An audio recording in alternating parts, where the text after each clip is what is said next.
Yeah, I couldn't resist. I had to make my biscuit and gravy bake again. This is fabulous, so easy. It's Saturday, so I'm gonna have a slice and then I'll probably box the rest of it up for the week for James.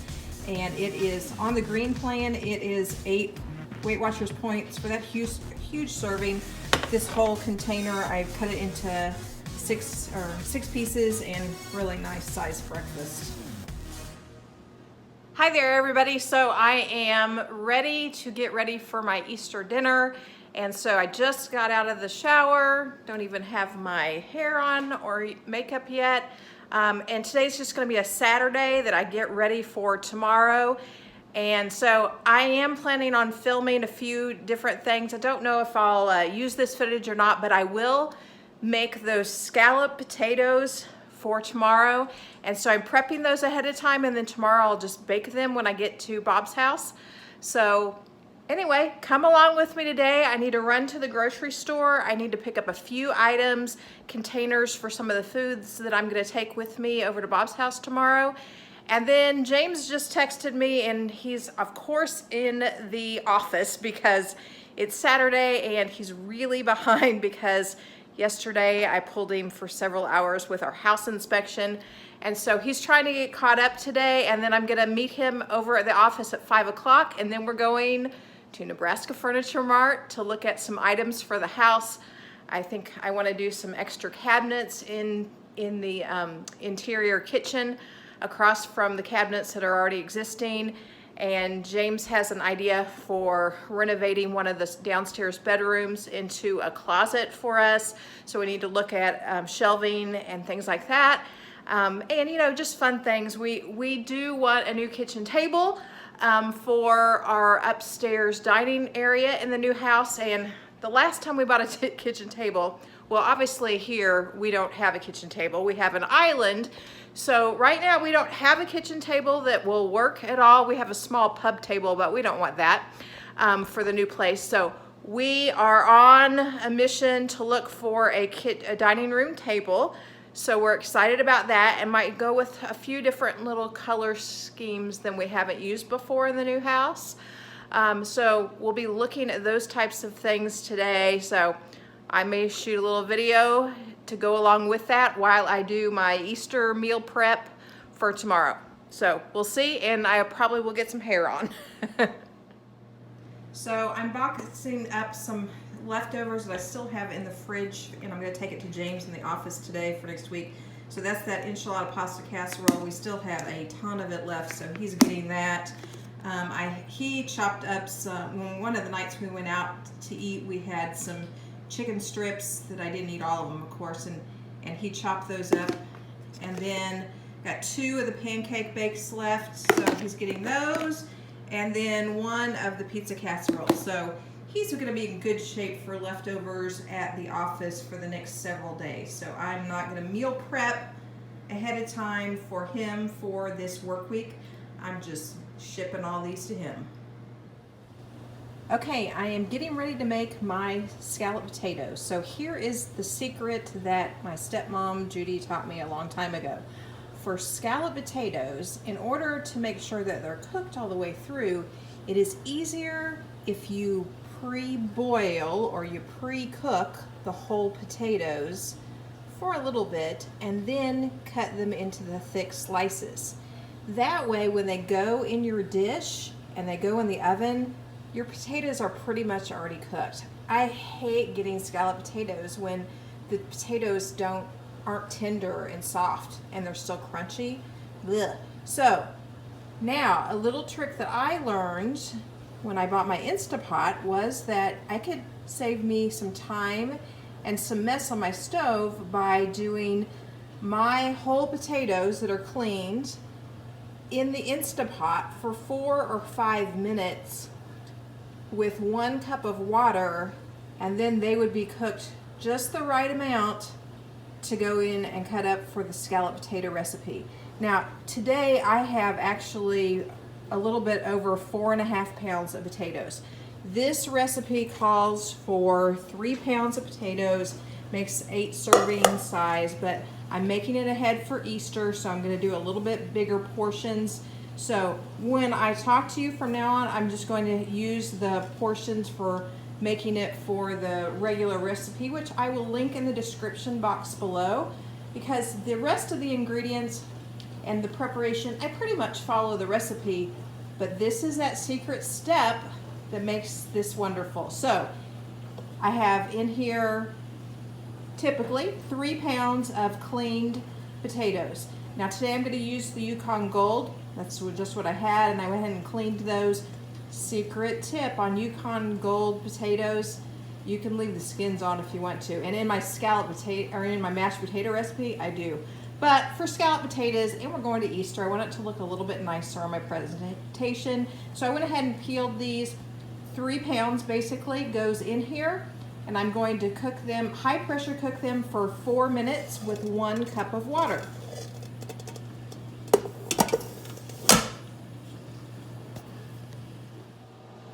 Okay, so my potatoes should be done. So now I'm going to go ahead and release the rest of the steam, which it's already finished because I let it go for 10 or 15 minutes while I went and got myself presentable. And now I'm gonna switch the camera around so you can see my next step before I run to the grocery store. Okay, so the steam is already released, so simply take the lid off. And there comes the rest of the steam. My potatoes look exactly like I want them, so I'm gonna throw this lid down, and I'm gonna take my hot potatoes, and I'm actually going to attempt to hold this camera and dump them at the same time. Whew, they are hot.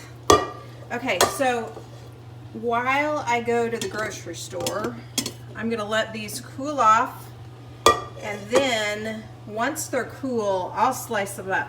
You do not want to slice these potatoes when they are hot. It will be miserable for you. And so sometimes if I'm in a hurry, I'll stick them in the refrigerator overnight, or I'll do them ahead of time, and then tomorrow I would cut them, or if I'm in a hurry, I can put them in the freezer, for 20 minutes or so, just to get them cooled off. But these aren't cooked all the way through.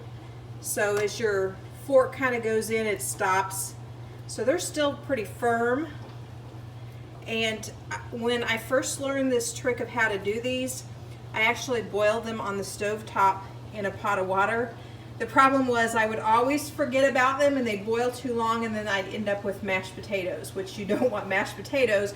You want these firm so you can make nice thick slices, and then they'll cook the rest of the way when I actually put them together in my scalloped potatoes. But they're actually perfectly done. I did them for 4 minutes, and then it actually naturally released for 15 minutes because I was in the other room, but it was perfect. So 4 minutes, you can let them naturally release and then let them cool off. And then after I get back from the grocery store, we'll be ready for the next steps. So I did want to tell you one of the main reasons that I'm going to the grocery store, even though it is the day before Easter and it's going to be crazy, and I really don't go to the grocery store anymore. I usually order everything online.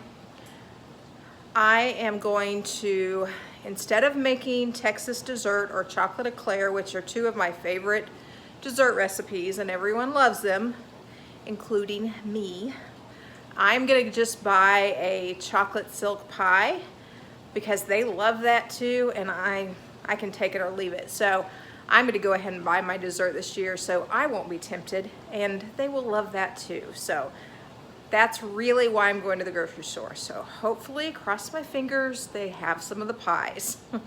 If not, I'm going to be trying to figure out a different dessert for Easter that I really don't like, but everybody else will. Okay, success at the grocery store. Thank goodness they weren't too busy. I was really surprised, and I was in and out in probably 15 minutes. I was able to find my favorite brand of peas. So I got 3 cans of these for tomorrow, and I actually left them out in the car just because I'm going to take everything over there and bake it. I'm just preparing things ahead of time. So I went ahead and got me a couple of containers of aluminum pans. I'll put my scalloped potatoes in one and the meatloaf in the other. and so I can just leave those there tomorrow. And then, okay, so I went to go get the Tippins chocolate self pie, and yes, they had 2 of those. But then they had this one. It's local from Kansas City, I assume, since that's Missouri.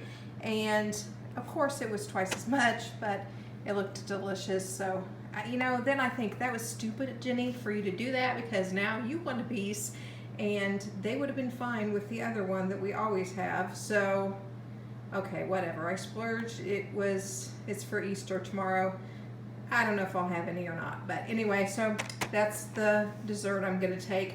And then I went ahead and got a couple of the packages of the Hawaiian King's rolls.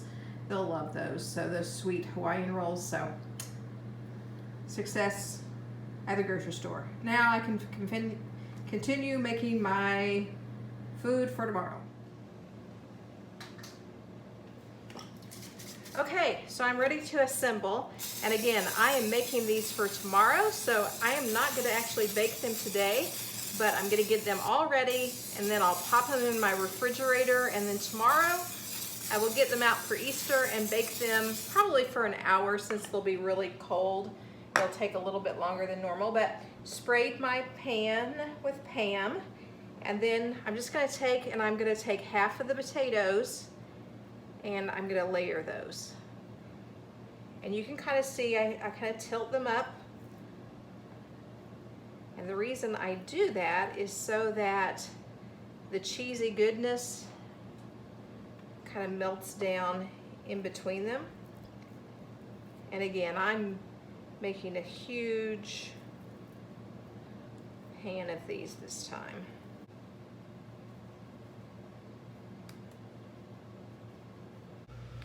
Okay, so I had to take a little break. I just finished making up my scalloped potatoes, and I think those are going to be delicious tomorrow. But one of the things when I cook I can't stand is a messy kitchen, so I really needed to clean up my kitchen before I go on to putting my meatloaf together. So I just did that, and I remembered what stinks about Easter and why I like to go out for Easter, because typically when I do all my cooking, James is here to, you know, go and clean up the kitchen for me as I go along. So for example, like I would say, if I finish my potato recipe, then, you know, the kitchen is a mess, and so I'd say, James, would you do those dishes for me? And I'd take a little break for a few minutes while he did that, and then I'd go on to the next step. Well, today I'm on my own because it's tax season, so that's the hard part about Easter, because James isn't here to help when I do all my cooking. But I did want to take a little time to sit down and drink some more water. I'm doing really well today on my water. And so I'm really glad that James offered this morning for me to meet him at 5 o'clock tonight and go to Nebraska Furniture Mart and grab dinner out. I hadn't planned to do that on Saturday night, but after doing all this cooking for Easter, I'm going to be pooped and ready to just enjoy some time with James tonight. So I'm not going to film all of my meatloaf preparation. I think I've already done a video on that, but I'll snap a few pictures so I can insert, just so you know how I'm getting ready for Easter this year. So that's it for right now. I was just reflecting about how I'm so thankful that I learned how to cook and could cook for my family. When I was younger, even as a teenager, my stepmom Judy really taught me how to cook, and just reflecting on that as I was putting together my meatloaf for some reason. I'm not sure why, but I'm proud that I can provide delicious, nutritious meals for my family. They won't even know that these are some Weight Watcher recipes when they have them tomorrow. So just getting ready to put my meatloaf together and just thinking about that. Okay, so my meatloaf is ready for the oven. Again, it'll go in the fridge tonight. This is the recipe. I know I've posted about it before. It's the best meatloaf. That's what it's called. It's delicious. But here is my problem. Those two things need to go into this refrigerator. And I hate this refrigerator. There's no room. And so this morning I made a biscuit and gravy bake, so I'm gonna have to take that out, and then all of those leftovers are going to the office to James. See, I even have the pie stuck down here with the vegetables for tomorrow, and then I've got my chicken salad down there for later on this week for school, so I'm out of room. Maybe I can move the grapes somewhere, I don't know. This is the dilemma. Okay, I'm gonna have to call this video good. This has really turned into a pretty huge meal prep. You can see behind me another dish, sink full of dirty dishes for my last round. And then I also had to get everything in the refrigerator, so now I have even more meal prep for this week. I tell you what, I don't think I need to cook this week. I think that I'm gonna have so much in my refrigerator, it's gonna be crazy. Probably will leave the meatloaf and the scalloped potatoes at Bob's. We won't bring those home. And I'm gonna take a bunch to the office tonight. But my gosh, I don't think I'm gonna need to cook hardly at all this week. I got way too much food. So I'm gonna turn this into a meal prep video, and I'll probably get this uploaded so I can get this footage off of my phone. And then I hope all of you have a blessed Easter. And I will cut a separate video just for my scalloped potatoes. So I'll get that done, might be a week or so, but I'll get her done.